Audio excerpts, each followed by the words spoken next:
Social welfare. What is social welfare?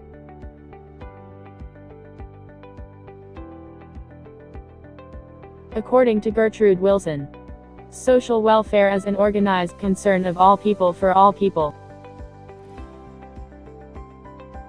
According to Walter Friedlander, the organized system of social services and institution, designed to aid individuals and groups to attain satisfying standards of life and health. According to Elizabeth Wickenden, social welfare includes those laws, programs, benefits, and services which assure or strengthen provisions for meeting social needs, recognized as basic well-being of the population and the better functioning of the social order.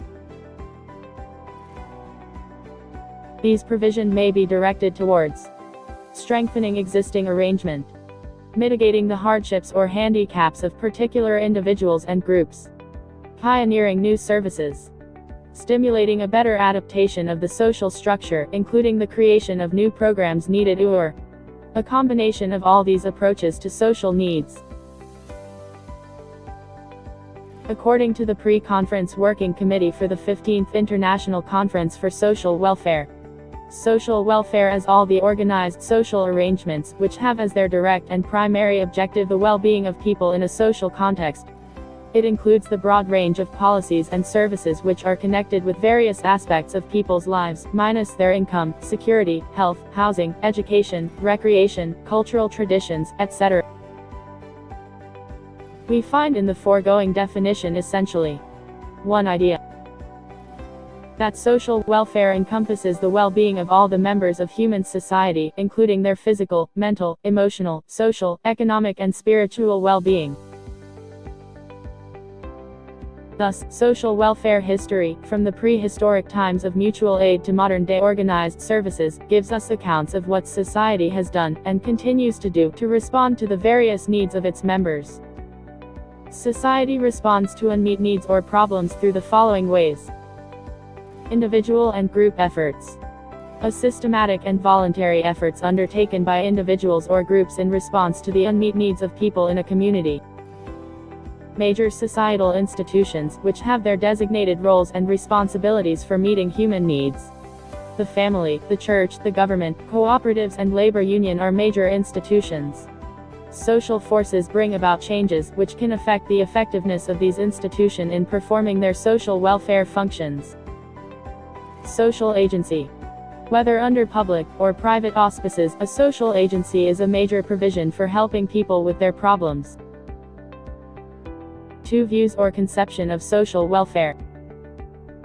Residual. The residual formulation conceives of the social welfare structure as temporary, offered during emergency situation, and withdrawn when the regular social system, the family and the economic is again working properly. Institutional.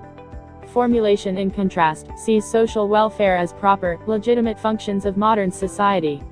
That some individual are not able to meet all their needs is considered a normal condition, and helping agencies are accepted as regular social institution.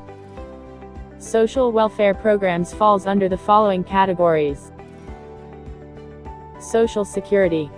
This refers to the whole set of compulsory measures instituted to protect the individual and his family against the consequences of an avoidable interruption or serious diminution of the earned income disposable for the maintenance of a reasonable standard of living. Personal social services. These refer to service functions which have major bearing upon personal problems, individual situations of stress, interpersonal, helping, or helping people in need, and the provision of direct service in collaboration with workers from government and voluntary agencies. Public assistance. This refers to material or concrete aids or supports provided, usually by government agencies, to people who have no income or means of support for themselves and their families for reasons such as loss of employment, natural disasters, etc.